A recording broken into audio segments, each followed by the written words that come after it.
បាទសួស្តីប្រិយមិត្តទាំងអស់គ្នាថ្ងៃនេះខ្ញុំមានវីដេអូមួយទៀតហើយបាទតើតើនឹងទូរស័ព្ទ Vivo Y11 បងប្អូនណាបាទលេខកូដវា Vivo 1906បងប្អូនណាបាទហ្នឹងហើយVivo Y11 បងប្អូនគឺវាឆ្លងមេរោគបងប្អូនណាបាទមេរោគនេះគឺវាលោតឲ្យតាពីអញ្ចឹងយើងចុចអីអញ្ចឹងគឺវាលោតមកបងប្អូនណាឃើញទេទ្រាប់ជួបងប្អូនណាបាទតើតើទៅនឹង Android អាសាឆ្លងបងប្អូនណាបាទយើងចុចអញ្ចឹងទៅគឺវាឆ្លងមកលោតមកអញ្ចឹងបាទហើយទូរស័ព្ទគេនេះដែរបងប្អូនគឺគេឲ្យយើងឈូសមេរោគតែគេអត់ចាំលេខកូដ Facebook គេទេបងប្អូនណាបាទអត់ចាំលេខកូដទេអញ្ចឹងគេចង់ឲ្យយើងទាញ Facebook គេមកវិញអញ្ចឹងណាបាទអញ្ចឹងយើងជាដំបូងយើងត្រូវចូលមក setting តើគេកើតលើលេខទូរស័ព្ទណាអញ្ចឹងបងប្អូនណាបាទអញ្ចឹងយើងយក setting យើងចូលសញ្ញារូបកូនសងបាទយើងចូលទៅមើលទៅបាទដោយសារតែមេរោគវារំខានយើងខ្លាំងពេកអញ្ចឹងយើងវាទៅមុខយឺតអញ្ចឹងណាបាទយើងឆែកទៅឃើញបាទទៅយើងយក personal detail បងប្អូនណាចូលឡើងទៅគឺឃើញព័ត៌មានយើងបងប្អូនណាបាទទាំងលេខទូរស័ព្ទទាំង email អញ្ចឹងណាបាទអញ្ចឹងយើងសង្កេតឃើញថាលេខទូរស័ព្ទនោះគឺគេនៅប្រើបងប្អូនណាបាទអញ្ចឹងយើងដើម្បីយក Facebook បានតើយើងស្គាល់លេខទូរស័ព្ទគេសិនបងប្អូនណាបាទឥឡូវយើងស្គាល់លេខទូរស័ព្ទគេហើយអញ្ចឹងបងប្អូនយើងត្រូវចាំថាFacebook ពីមុនតើយើងស្គាល់លេខប៉ុណ្ណឹងគឺយើងវាយចូលទូរស័ព្ទថ្មីបានហើយតែឥឡូវអត់ទេបងប្អូនណាបើវាកាន់តែអាប់ដេតថ្មីឥឡូវគឺយើងត្រូវ download WhatsApp មួយនៅលើទូរស័ព្ទដែលកំពុងឆ្លងមេរោគហ្នឹងបងប្អូនណាបាទឆ្លង WhatsApp download WhatsApp មួយមកដើម្បីយើងកើត WhatsApp អញ្ចឹងយើងវាយលេខទូរស័ព្ទហ្នឹងទៅលេខទូរស័ព្ទដែលបង្កើត Facebook ហ្នឹងវាយទៅអញ្ចឹងវាបោះលេខកូដហ្នឹងទៅ WhatsApp បងប្អូនណាបាទហើយ WhatsApp មានអត្ថប្រយោជន៍ខ្លាំងឥឡូវបងប្អូនណាបាទអញ្ចឹងឥឡូវយើងមុននឹងនេះគឺយើងបង្កើត account WhatsApp នៅលើទូរស័ព្ទដៃដែលកំពុងឆ្លងមេរោគហ្នឹងបងប្អូនណាបាទអញ្ចឹងយើងកើតធម្មតាទៅយើងចូលទៅយើងបំពេញលេខទូរស័ព្ទយើងអញ្ចឹងណាហើយប្រទេសយើងយកប្រទេសកម្ពុជាទៅបាទបន្ទាប់មកយើងចុច next ទៅមុខបងប្អូនណាបាទកន្លែងនេះអត់បាយបងប្អូនចុច next តាមខ្ញុំណាបាទបន្ទាប់មកវាបោះលេខកូដទៅវាស៊ូបជាយើងវាបោះលេខកូដហ្នឹងទៅលើលេខទូរស័ព្ទដៃយើងហ្នឹងបាទលេខទូរស័ព្ទដែលខ្ញុំដាក់ហ្នឹងណាហើយដល់នេះលេខទូរស័ព្ទហ្នឹងនៅក្នុងទូរស័ព្ទហ្នឹងស្រាប់អញ្ចឹងវាបំពេញអូតូបងប្អូនណាបាទពេញអូតូបាទកន្លែងនេះគឺវាឲ្យយើងចុច allow ដើម្បីយើងគេផ្ញើ message គឺ WhatsApp គឺវាបង្ហាញយើងអញ្ចឹងបើយើងចុចបដិសេធខាងក្រោមអញ្ចឹងវាផ្ញើ message មកវាអត់ចូលទេអញ្ចឹងវាអសកម្មវាអត់ដំណើរការអញ្ចឹងបងប្អូននេះតាមខ្ញុំណាបាទអានេះដោយសារតែមេរោគវាឆ្លងច្រើនពេកអញ្ចឹងទូរស័ព្ទយើងវាដើរយឺតបាទអញ្ចឹងបងប្អូនបើសិនជាមានករណីដូចខ្ញុំអញ្ចឹងបងប្អូនធ្វើតាមខ្ញុំណាបាទហ្នឹងហើយបាទអញ្ចឹងតោះមកយើងចុច skip កន្លែងហ្នឹងបងប្អូនថាយើងមិនដាក់ account Gmail អីទេចុច skip ដូចខ្ញុំអញ្ចឹងទៅបាទចុច skip អញ្ចឹងទៅបាទអញ្ចឹងយើងបង្កើតបានជោគជ័យបងប្អូនណាបាទអញ្ចឹងយើងយកទូរស័ព្ទថ្មីមកបាទយកទូរស័ព្ទថ្មីមក new phone new device អញ្ចឹងបាទដើម្បីយើងយកមកបាទ download Facebook ដាក់ចូលទៅក្នុងទូរស័ព្ទថ្មីហ្នឹងមកដើម្បីទាញFacebook ចាស់ហ្នឹងដើម្បីយើងយកមកដូរលេខកូដថ្មីបងប្អូនណាបាទអានេះគឺជាទូរស័ព្ទថ្មីបាទទូរស័ព្ទអីក៏បានបងប្អូនណាបាទសំខាន់ឲ្យតែយើង download Facebook មកបានបាទឥឡូវយើងdownload Facebook បានហើយតបមកបងប្អូនវាយលេខទូរស័ព្ទដែលខ្ញុំឆែកឃើញនៅក្នុងទូរស័ព្ទចាស់គេនឹងមុនហ្មងបងប្អូនណាបាទតោះមកយើងចុច forget password ចុច forget password ហ្នឹងទៅដើម្បីយើងវាយលេខកូដហ្នឹងវាទាញយក Facebook ដែលបង្កើតហ្នឹងមកដើម្បីយើងឲ្យវាបោះលេខកូដចូលទៅក្នុង Telegram ដើម្បីយើងដូរលេខកូដថ្មីបងប្អូនណាបា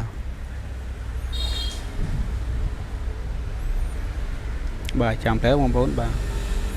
តោះមកយើងថយខាងលើបងប្អូនណាបាទថយខាងលើដើម្បីយើងបំពេញលេខទូរស័ព្ទបាទបំពេញលេខទូរស័ព្ទដែលបង្កើត Facebook ហ្នឹងណាបាទអញ្ចឹងយើងចុចទៅហើយបាទតបមកយើងចូលឈ្មោះខាងក្រោមហ្នឹងទៅតបមក Facebook វាសួរយើងថាតើយើងត្រូវផ្ញើតាមណាតាម SMS ឬក៏តាម Facebook ឬតាម WhatsApp អញ្ចឹងយើងthích WhatsApp ទៅអញ្ចឹងវាបោះទៅ WhatsApp នៅលើទូរស័ព្ទដៃដែលយើងបង្កើត account WhatsApp ហ្នឹងហើយបាទអញ្ចឹងយើងកើតតាមហ្នឹងទៅបងប្អូនណាគឺឲ្យយើងដូរលេខកូដបានមួយអេមបងប្អូនណាបាទ bà vì muốn vi bỏ lịch code ở dương tam MS rồi có tam bị tụ sắp rồi có tam Facebook tại lấy ọt ao thì bọn bao nhiêu thư cho được cho đòn hết ọt ao thì thôi từ tam Telegram thì bọn bị ao WhatsApp bọn bốn bà chẳng về dương vài lịch code cho tốt tao máu vì oi dương bậc cao lịch code tham mày bọn bốn bà bậc cao lịch code tham mày lời bà bọn nó hồi lịch code đi bọn ôm cả thế bọn ôm tới trăm bọn bốn bàนี่อะไรอยู่การเล็กโคตรทำไมมันพ้นบ่าจังอยู่การพนังหายบ่าต่อมอลตู้สับประจักษ์นู้ยืงได้ชลมีรุ่งยืงสมอาได้สะอาดถ้าจำยืมการเพลย์สโตร์ดาวน์โหลดเฟซบุ๊กยืงไวเล็กโคตรไวเอโจวินเทอร์เล็กโคตรได้ยังพอได้นั่งยืงตระจำยังบ่าเลยยืงเตียงเฟซบุ๊กcái bàn chụp chiềuมันพ้นบ่าให้มือติดได้บ่าจัง Facebook สมตัวตู้สับทำไมนี่มีจวบaccount Play Store จังมองโอนชูตั้งจวบ Play Store จังทั่วเอายืง set up program ไปจบ account Gmail อย่างนั้นนะบ่าบองโอนบ่านั่งอะไรยังโจสิทธิ์tớiบองวันนะบ่าโจสิทธิ์บ่าดำไปตลบ account Play Store นะบองโอนโจ account ซินนั่งtớiบองวันนะบ่าโดยมันปรับยังบ่าเนี่ย account ในตลบบองวันนะจุดเลือเวียtớiตัวม้อยังจุด remove account นั่งบองวันนะบ่า account นั่งบองบองเอา remove เต้ไปยืงชูมเส้นให้ไปจบ Play Store มาตองเตี้ยจังบองโอนยูกลางดอกอันนึงมาตองเตี้ยอันนี้บ่าเราเข้ามาวันนะaccount Play Store นะจังต่อมายังรีมูให้บองโอนโจเตะมือ Play Store สันตาวีรีมูนะบ่าวิจัยการได้เจ๊คือยังบานรีมูจุกเชบองวันนะบ่าจังทั่วยังtừ reset เส้นคือในตื้อคือ set up program ก็คือเวทเตอร์รูนอดเมนจบไอเดียบองวันนะบ่าจังเวทเธอเอายังเธอการบานลื่นจึงมุนจังต่อมายังโจสิทธิ์บองโอนบ่าโจรีเซ็ตสินนะบางนะบ่าโจแบ็กอัพรีเซ็ตเอราเดต้านะบางนะบ่าแบ็กอัพโจเอราเดต้าตัวบางนะบ่าโดยยมันไปหายบ่าโจนังเตอบ่าต่อมาเอาวีบ่าเทคนังเตอต่อมายังโจรีเซ็ตเตอหลังเอาเวดาวนิติกับพรามวินิติบางนะบ่าต่อมายังโจเอราเตอคือวิเตอร์บางนะบ่าวิดาวกับวินิติวิเตอร์บ่ต่อมายังช่วยรังทึบต่อมาเวรีบูตมันเส้นมันติดจังจะมาเพลย์เตอร์เวียนดังเซตอัพโปรแกรมลูกกรรมที่จะทั้งออกบ่าวิจอยกรรมที่ทำไมบอมโอนจำเซตอัพโปรแกรมบ่าโดยยมอันประหารจังบอมโอนเธอตามยมเธอบอมโอนนะบ่าสมเจได้บอมโอนบ่ยืงเจไม้ยืงด่าซอกไม้อังเลตัวบอมโอนนะบ่าตอนนี้คือยมด่าอังเลตัวบอมโอนนะบ่าจะnói mấy cứ bong bồn từ remove Play Store cho sân một nó bàn dương set là hội đo cầm thì tu sập tầm đồng một sân bong bồn ở remove thế về能ជាប់អារម្មណ៍ហ្នឹងបាទយើងនិចទៅមុខអត់ទៅទេអញ្ចឹងតើយើងស្គាល់ Play Store ស្គាល់ Code Active វាទៅបានវាចូលដល់ menu កម្មវិធីយើងប្រើប្រាស់តែម្ដងបាទតាមនេះនិច skip រហូតដូចខ្ញុំបានប្រាប់ទៅកន្លែងហ្នឹងបងប្អូនណាបាទOppo Vivo ធ្វើដូចតែគ្នាបងប្អូនណាបាទបើមិន Play Store យើង remove Play Store ចោលបងប្អូនណាបាទគឺឥឡូវនេះយើង skip ចោលទៅយើងមិនទៅ download ស្អីញ៉ៃហើយបាទកម្មវិធីណាយើងប្រើយើង download ទៅបើណាយើងអត់ down យើងមិន down បើណាយើងអត់ប្រើយើងមិន down យើង skip ចោលបងប្អូនណាបាទកន្លែងនេះបងប្អូនណាបាទកន្លែងហ្នឹងដែលថាបងប្អូនអត់ remove account ទេចូលដល់កន្លែងហ្នឹងហើយគឺវាត្រឡប់ទៅកម្មវិធីកន្លែងយើង set up program ឲ្យដើមសារថ្មីបាទបងប្អូនហ្នឹងហើយអញ្ចឹងយើងម្ដងនេះគឺយើងបានជោគជ័យបងប្អូនណាបាទឃើញទេយើង set up ដល់កម្មវិធីយើងប្រើហើយបាទយើងដល់បើកដល់ menu វាហើយបងប្អូនណាបាទអញ្ចឹង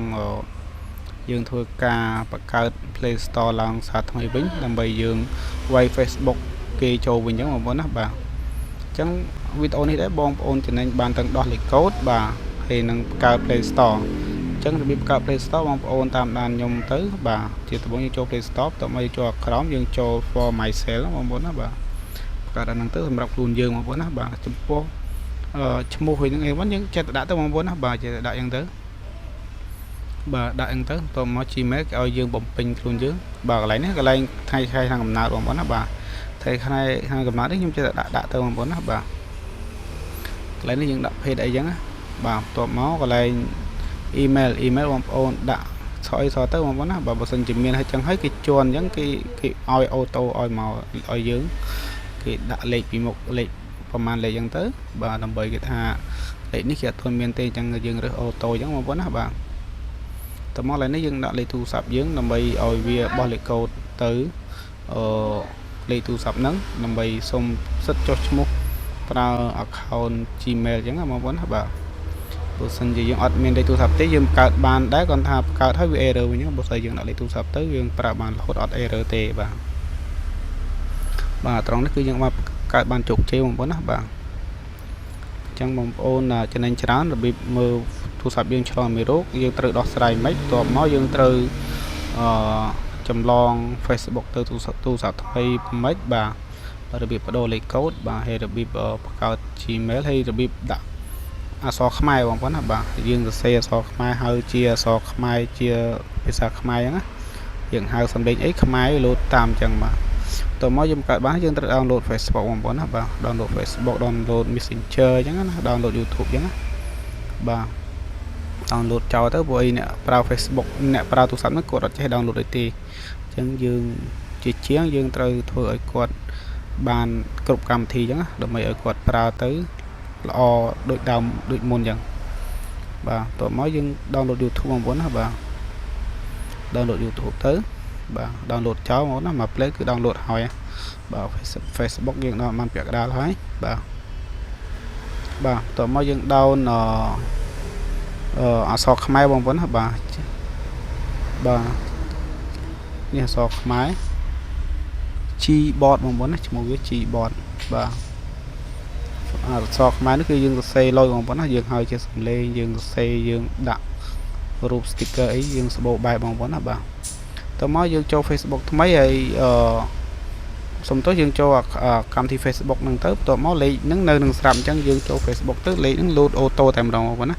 រងចាំតែយើងដាក់លេខកូដថ្មីដែលយើងធ្វើនៅលើទូរស័ព្ទថ្មីបាទយើងដាក់លេខកូដមកយើងត្រូវចាំបន្ទាប់មកយើងវាយលើលេខយើងវាយលើអាទូរស័ព្ទចាស់ហ្នឹងបាទលេខកូដដែលយើងចាំហ្នឹងយើងវាយចូលទៅគឺចូល block បងប្អូនណាបាទអញ្ចឹងបើសិនករណី Facebook យើងអត់បានទាញយកអញ្ចឹងទេបងប្អូនទៅលុបឆៅមកយើងវាយ Facebook វិញពិបាកចូលបងប្អូនណាបាទទោះតែយើងដឹងលេខទូរស័ព្ទហ្នឹងកើត Facebook ក៏ដោយគឺវានៅស៊ូយើងញ៉ៃច្រើនបងប្អូនណាល្មមវាយចូលវាប្រើរយៈពេលយូរតែបងប្អូនមុននឹងពេលមុននឹងឈូមសិនគឺយើងត្រូវទាញ Facebook ដាក់លើទូរស័ព្ទដៃថ្មីដូចខ្ញុំបានបង្ហាញហោហាយអញ្ចឹងទៅគឺវាមានភាពងាយស្រួលបងប្អូនណាបាទអានេះខ្ញុំចូល setting ចូល about ចូលទៅគឺយើងទៅមើលបញ្ជាក់រូបឈ្មោះបន្ថែម Facebook សំទោសឈ្មោះទូរស័ព្ទយើងជាមួយអញ្ចឹងបងប្អូនណាបាទនេះ Vivo Y11 បងប្អូនណាបាទតោះមកបងប្អូនត្រូវដាក់អក្សរខ្មែរមួយទៀតបងប្អូនណាបាទអក្សរខ្មែរយើងចូលកន្លែងណាក៏បានឲ្យតែមានយើងវាយជាអក្សរវាយជាអក្សរបងប្អូនណាយើងចុចសញ្ញា search ខាងលើទៅបាទវាយ search ខាងលើបាទបន្ទាប់មកយើងចូល setting ហ្នឹងបងប្អូនណាបាទចូល setting កន្លែងហ្នឹងបន្ទាប់មកកន្លែងនោះបាទបន្ទាប់មកបងប្អូនចុចកន្លែង language ហ្នឹងទៅបាទបងប្អូនចូល add keyboard បាទបន្ទាប់មកបងប្អូនចុច search មកវាលោតខ្មែរអូតូតែម្ដងបាទអញ្ចឹងយើងចុចខ្មែរចូលទៅបាទប៉ុណ្ណឹងហើយគឺជោគជ័យបងប្អូនណាបាទអញ្ចឹងយើងថយក្រោយមកបាទយើងបានប៉ុណ្ណឹងបងប្អូនណាបាទបន្ទាប់មកយើងធ្វើ test អាមុតតែយើងហៅជាសំឡេងលោតអក្សរខ្មែរមកនៅបងប្អូនណាបាទអញ្ចឹងយើងវាយអក្សរខ្មែរទៅយើងហៅជាសំឡេងទៅវាលោតមកបងប្អូនណាបាទ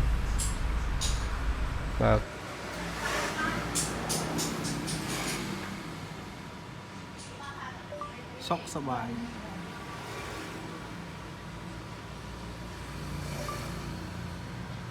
ញ៉ាំបាយហើយ